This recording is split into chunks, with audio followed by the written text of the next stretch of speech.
Now we want to turn to our ongoing David Hammer investigation, Losing Faith. Last month, the Archdiocese of New Orleans announced it was investigating child sex abuse allegations against a retired priest who was popular here for decades. Well, David was able to find Father Joseph deWater in the Netherlands, and we sent a Dutch TV crew to interview him.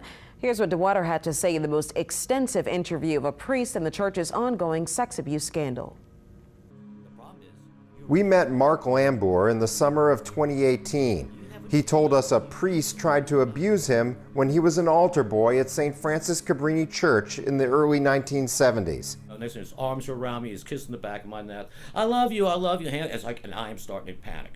And I'm getting into a scream, almost thinking, if I yell loud enough, maybe somebody's in the church. Please, God, if anytime you want to have an empty church, this is not it for me. And then I just kind of broke away and just crying and just said, I'm going to tell my dad, and ran the frick out the door. With all the news that summer about the clergy abuse scandal, Lambour said painful memories were flooding back and sending him over the edge. I'm getting so frustrated that, you know what, I'm going to do something. Lambour grew even more agitated when he tried to call the church's sex abuse hotline. It was 10:30 on a Friday, August 24th, 2018.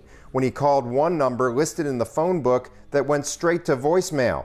Number dialed is disconnected or no. And another that was no longer in service. This is why it's frustrating. This is why you can't get help.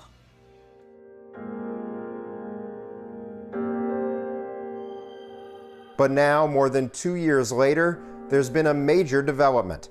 On December 2nd, 2020, the Archdiocese of New Orleans announced publicly that it was launching a formal investigation of Father Joseph deWater, the same priest Lambour had accused.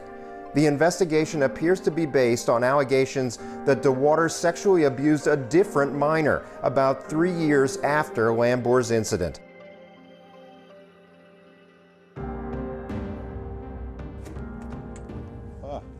Mr. deWater. You speak English, right? Yeah, Mike. WWL-TV hired a crew out of the Dutch capital, Amsterdam, to go to the town of Voorhout and ask deWater for an interview. Did you get a message from the Archbishop of New Orleans? I've talked with him yesterday or the day before. Yes. And you're aware of the investigation? Yeah. Yeah. I'm not agreeing with it. Our correspondent, Willem Offenberg, asked deWater if he wanted to tell his side of the story. He said yes and invited our crew inside. That is a boy who, now a man of 59 years old, I think he is. But that he, as a young boy, that he many times went to cross the lake, which is that long bridge from New Orleans, to slide down. deWater denied any wrongdoing, questioning allegations that date back to about 1975. I think I've been a good pastor over there. God will judge me on that, but I certainly have tried to be. And this makes me feel rotten. That something now so many years has to come and to be played out on me. And to dwell on the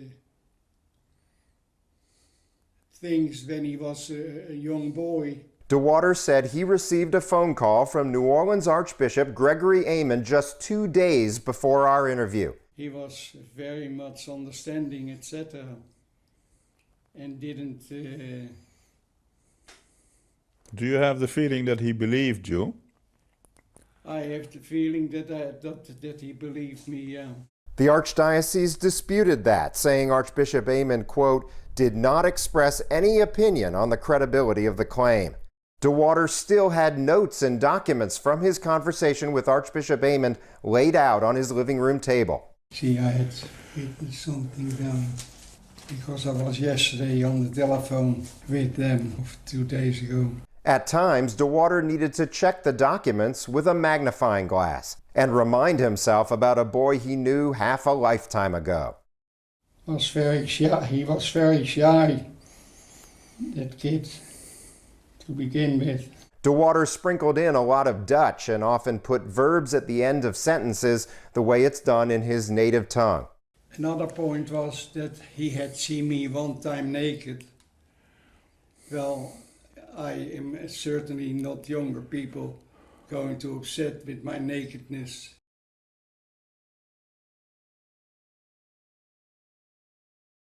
Two new swimsuits.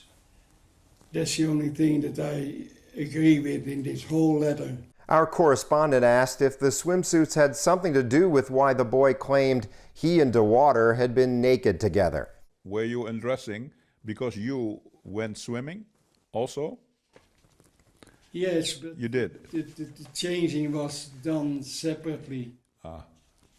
I mean, I was not about anything to see his behind naked at all. Not interested in that. Nothing happened in the swimming pool? No, absolutely nothing. deWater was involved in youth sports for decades in the New Orleans area as a coach. As one of the younger priests, he was popular with young people at St. Francis Cabrini and Our Lady of Prompt Succor in the 1970s and 80s. After serving as pastor at Immaculate Heart of Mary Church from 1986 to 2001, the parish school's gymnasium was named after him. deWater complained that one person could ruin the good reputation he built over 35 years in New Orleans. Dat is heel, once over so many years, you can accuse anything that comes your way and take it as your truth. But Lambour believes his own experience with deWater in 1972 suggests that the later incident, now under investigation, was not a one-off. But that's in 1975, and I'm talking like, way before. Right. So we have a pattern of behavior that you would think you would have looked into. But he said he's relieved to see things appear to be changing and that deWater is finally under investigation. David Hammer, Eyewitness News. Well, the Archdiocese declined to make comments about the allegations against deWater or to respond to Mark Lambert's concerns. But the local church did ask anyone with information about Father deWater to come forward, and it pledged to comment after the investigation is complete, when an independent review board will decide if the claims are credible.